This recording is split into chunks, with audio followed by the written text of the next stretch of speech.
Isa na naman po mainit na balita ang kumakalat dito sa mundo ng cryptocurrency. At ito po ay ang tungkol kay Binance at ang kanilang voting event para sa Pi Network. Yan, marami pong crypto enthusiast at mga abangers ang naghihintay sa magiging resulta nito. Pero ang tanong ay ano nga ba ang ibig sabihin ng boto ng community na ito? At paano po ito makakaepekto sa atin bilang mga Pinoy crypto enthusiast? Yan, lalong-lalo na sa mga may interest sa Pi Network. Ayan, bago po tayo magpatuloy ay nais ko lamang po munang bigyang linaw ang aking disclaimer kung saan ang nilalaman po ng video na ito ay hindi po ito isang financial advice. For education and information purposes lamang po ang layunin nito. Ayan, simulan po natin sa kung ano po ang Binance voting para sa Pi Network. Ayan, ito pong February 17, 2025 ay inilabas po ng Binance ang kanilang community vote kung dapat bang isama sa kanilang platform ang Pi Coin ng Pi Network. Sa madaling salita ay binibigyan po ng Binance ang kanilang users ng pagkakataon na ipahayag ang kanilang opinyon tungkol sa posibleng paglista ng Pi Coin sa exchange platform. Ayon po sa Binance ay halos 2 million na ang bumoto at 86% sa kanila ay sumusuporta sa paglista ng Pi Coin. Pero bago ka po magdiwang, may isang mahalagang detalye na dapat mong malaman. Sinabi po mismo ng Binance na ang boto na ito ay for reference only. Ayan, for reference only lamang po. Ibig sabihin ay kahit na sobrang taas ng suporta mula sa community, hindi pa rin ito nangangahulugan na siguradong malilista ang Picoin kay Binance. Ngayon ay sino ang pwedeng bumoto? Ayan, hindi po lahat ng mga Binance users ay pwedeng bumoto. May tatlong mga pangunahing requirements. Una ay dapat verified ang iyong Binance account. Pangalawa ay dapat may minimum na $5 equivalent na asset sa iyong Binance wallet. At pangatlo ay ang boto ay dapat isagawa sa opisyal na Binance Square Post. Kaya kung bumaba ang balance mo sa mas mababa sa $5 habang bukas ang voting, magiging invalid ang iyong boto. Dagdag pa rito, may ilang bansang hindi pwedeng makijoin or makilahok sa voting tulad po ng bansang China at maaaring magbago po ang listahan ng mga bansang hindi kasama ng walang abiso. Ngayon ay ano po ang sinabi ng Binance tungkol dito? Ayan, ayon po sa Binance, ang boto po ng community ay hindi nangangahulugan na tiyak na malilista ang Picoin.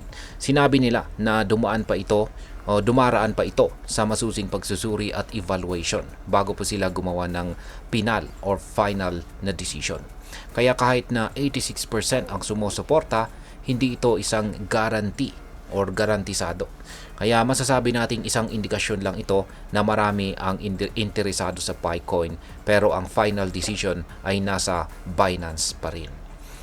Ngayon ay ano po ang posibleng magiging presyo ng Picoin?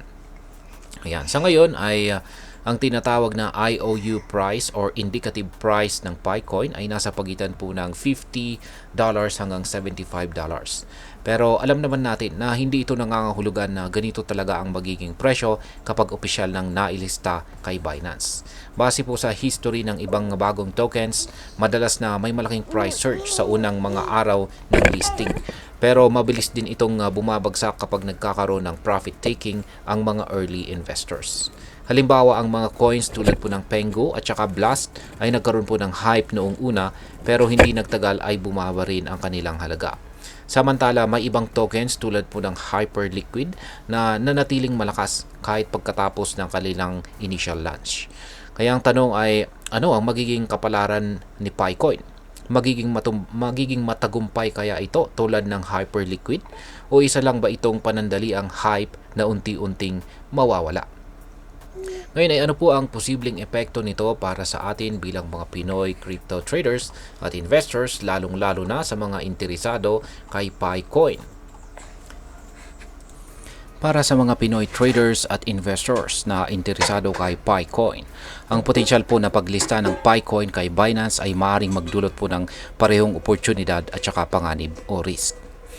Yan, una ay kapag nagmina ka po ng Picoin noon pa man, maaaring ito na ang pagkakataon mong ma-convert ito sa aktual na halaga kung sakaling malista ito kay Binance.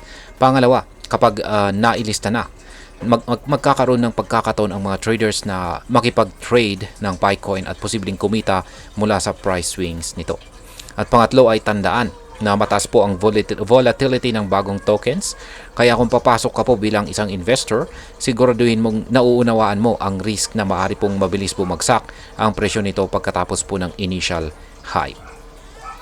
Ngayon ay ano po ang pwedeng makuha natin sa balitang ito? Ayan, kung isa ka pong Picoin holder, natural lang na excited ka sa posibilidad na mailista ito kay Binance. Pero habang wala pang final announcement, huwag mo nang umasa ng sobra. Marami nang nangyaring cases kung saan ay ang isang token ay nagkaroon ng malakas na suporta mula sa community pero hindi pa rin naaprubahan para sa listing. Ang pinakamainam na gawin ay maghintay po ng opisyal na announcement mula sa Binance mismo at maging handa sa anumang posibleng mangyari sa presyo ng Picoin kapag ito ay nailista na.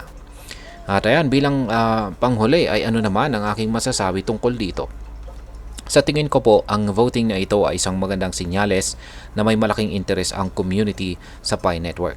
Ngunit dapat po nating tandaan na ang Binance pa rin ang siyang may final say sa listing decision. Kaya kung ikaw po ay isang trader o investor, mahalagang huwag agad magpapadala sa hype.